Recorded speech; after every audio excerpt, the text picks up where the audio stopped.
disorder in which the body's bone marrow doesn't make enough new blood cells.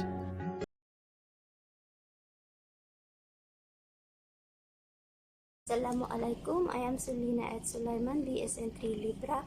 So today I'm going to discuss aplastic anemia. But before that, we have here the learning objectives. First is describe aplastic anemia. Second, differentiate aplastic and hypoplastic. Explain the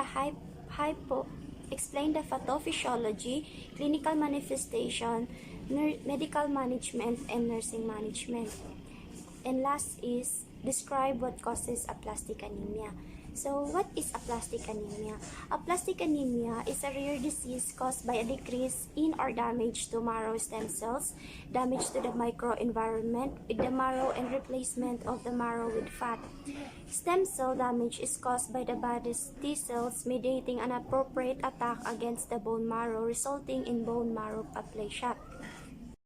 So, in aplastic anemia, stem cells are damaged. As a result, the bone marrow is either empty or what we call the aplastic, or contains few blood cells. Nagko-contain lang siya ng konting blood cells, or yung tinatawag nating hypoplastic. So, this condition is defined by the finding of a hypoplastic bone marrow that has fatty replacement and that may have relatively increased non-hematopoietic elements such as the mast cells. Aplastic anemia can develop at any age, can develop suddenly or slowly, and it can be mild or severe. So, yung plastic anemia is nagde-develop siya at any age. It doesn't matter kung matanda ka na or bata ka pa. Then, it can develop suddenly. Nagde-develop din siya ng biglaan or slowly ba, ganon. And it can be yung nagiging mild siya or severe lang siya. So, in addition to severe anemia, we have here the neutropenia is a condition that means that you have a lower than normal levels of neutrophils, a type of blood cell in our body. Next is the thrombocytopenia. So, when your blood platelet count is low. So, yung thrombocytopenia is kapag yung blood platelet natin count is mas mababa. So, next is, let's go to pathophysiology. Aplastic anemia can be acquired or rarely congenital, but most cases are idiopathic. So, what do you mean by idiopathic? So, idiopathic aplastic anemia is a type of anemia in which the bone marrow stops making new blood cells. So, yung idiopathic aplastic anemia, ito yung klase ng anemia kapag yung bone marrow is nag-stop siya into making new blood cells. Then next is the viral infections and pregnancy can trigger it. So nagti-trigger din ng aplastic anemia yung mga infections and pregnancy. So viral infections may indirectly produce marrow aplasia by altering antigenicity of cell membrane. So yung viral infections may indirectly mag-produce yan ng marrow aplasia kapag nag-alter yung antigenicity ng cell membrane. The next is, aplastic anemia is a hematologic condition occasionally presenting during the pregnancy. So this pathological process is associated with significant maternal and neonatal mortality. So, it may cause certain by medications, chemicals, and radiation damage. So, let's start with medication. So, yung mga drug-induced aplastic anemia is one of a life-threatening reactions to drug. So, next is the chemicals. So, yung mga toxic chemicals such as some use in pesticides, insecticides, and benzene and ingredients in gasoline have been linked to aplastic anemia. So yung mga pesticides and insecticides, nalilink din siya into aplastic anemia. So, the radiation damage, they can also damage healthy cells, including stem cells in our bone marrow. So, aplastic anemia can be a temporary side effect of these treatments. So, yung mga chemotherapy like that, and nagkukos din siya ng radiation damage. So, yung radiation kasi, pwede siyang madamage yung mga healthy cells natin, including na yung mga stem cells in our bone marrow. Toxic materials such as the inorganic arsenic, the glycol ethers, and the plutonium radon, and lastly the radon. So inorganic arsenic is found in pesticides. So nahanap siya sa mga pesticides, herbicides, dyes, and homeopathic medicines. So in glycol ethers, mostly used as solvents. So yung glycol ethers is mostly used siya as solvents. So yung plutonium is a radioactive silver metal that can't be used to create or destroy. So yung plutonium pwede siyang gamitin para mag-create or mag-destroy. Then lastly, the radon. So produces tiny radioactive particles in the air we breathe. Next is the clinical manifestation. So, in clinical manifestation, the clinical manifestation of aplastic anemia are often insidious. Insidious means that the disease that comes on slowly and does not have an obvious symptoms at first. So, wala siyang obvious symptoms at first. Then, complications resulting from bone marrow failure may occur before the diagnosis is established. Complications are infections and the symptoms of anemia. First is fatigue, second is pallor, and last is the dyspnea. So in fatigue, which is the lack of energy, the constant tiredness and weakness, yung panghihina ng katawan natin o yung mga pagiging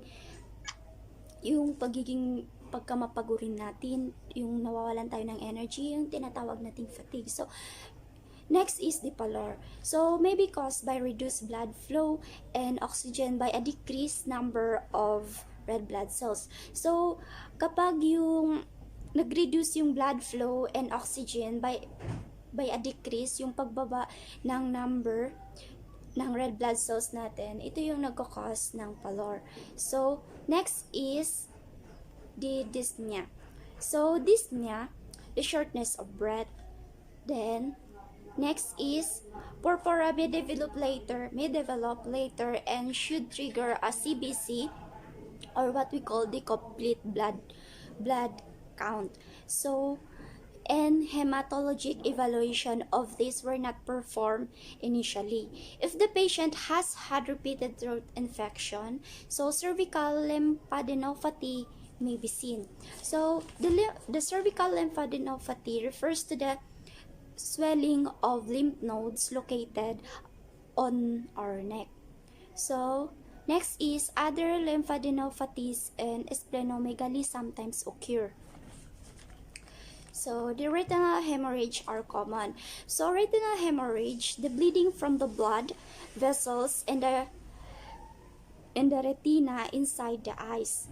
So, ito yung pagdudugo sa blood vessels in the retina. The next is assessment and diagnostic findings. So, aplastic anemia occurs when a medication or chemical is ingested in toxic amounts. So, it can be developed after a medication has been taken at the recommended dosage. This may be considered an idiosyncratic reaction to those who are highly susceptible, possibly caused by a genetic defect in the medication biotransformation or elimination process. So, a CBC or a complete blood count reveals pancytopenia. So, pancytopenia is a condition in which there is a lower than normal number of red and white blood cells and platelets in the blood. Next is a bone marrow aspirate shows an extremely hypoplastic. Hypoplastic means hypoplasia refers to a lack of cells in an organ or tissue. Nagre-refer siya sa kakulangan ng cells sa organs or tissue. Then, next is the aplastic. So, yung aplastic, failing to develop into a new tissue. So, nag-fail siya para mag-develop ng bagong tissue. Next, the medical management. It is presumed that the T lymphocytes of patients with aplastic anemia destroy the stem cells and consequently impair the production of the erythrocytes, leukocytes, and platelets. So, the erythrocytes, red blood cells, are filled with the protein hemoglobin that picks up oxygen in the lungs and brings it to the cells all around the body. So next is the leukocytes. So leukocytes, they fight diseases and infections by attacking and killing germs that get into the body. Then lastly, the platelets. So platelets, the role of platelets, they are small pieces of cells that help blood clot and stop the bleeding. Next is the hematopoietic stem cell transplant, or HSCT. HSCT. So the hematopoietic stem cell transplant is a treatment for some types of cancer and other diseases. So immunosuppressive therapy, commonly using a combination of anti-thymocyte globulin, or ATG, and cyclosporinure androgens. So immunosuppressive therapy is a first-line therapy for aplastic anemia and those not suitable for bone marrow transplant. The side effects during the infusion are common and include the fever and chill. So, corticosteroids reduce serum sickness evidenced by fever, rash, arthralgias, and pruritus. So, arthralgias is a pain in a joint or stiffness in our joint. So the pruritus, itchy skin, is an uncomfortable, irritating sensation that makes you want to scratch. So next is we have immunosuppressants prevent the patient's lymphocytes from destroying the stem cells. So, yung immunosuppressants, nagpe-prevent siya sa patient's lymphocyte para ma-destroy yung mga stem cells natin. So, ma-prevent natin yung lymphocytes para i-destroy yung stem cells dito sa immunosuppressant. So, supportive therapy plays a major role in the management of aplastic anemia. So, yung mga therapy is nakaka-help siya para i-manage yung patient natin na may aplastic anemia. So, the patient is supported with transfusions of BRCB and platelets as necessary. Next is the nursing management. So, patients with aplastic anemia are vulnerable to problems related to erythrocytes, leukocytes, and platelets. So we have the specific interventions are neutropenia and thrombocytopenia. So monitor for side effects of therapy. So dapat as a nurse, we always monitor the side effects of therapy in our patient. The patient should be monitored for long-term effects including the renal or liver dysfunction, the hypertension, pruritus, visual impairment, and tremor and skin cancer. So, renal or liver dysfunction, so occur when the liver isn't working well enough to perform its function. So, kapag yung liver natin hindi na siya nagwo-work para i-perform yung function niya, is yun na yung nagkakause siya ng liver dysfunction. So, in hypertension, also known as high or raised blood pressure, ito yung tinatawag natin yung pagtaas o pagbaba ng dugo, ng blood pressure natin. So, visual impairment, also known as vision loss, decreased ability to see a degree that causes problems.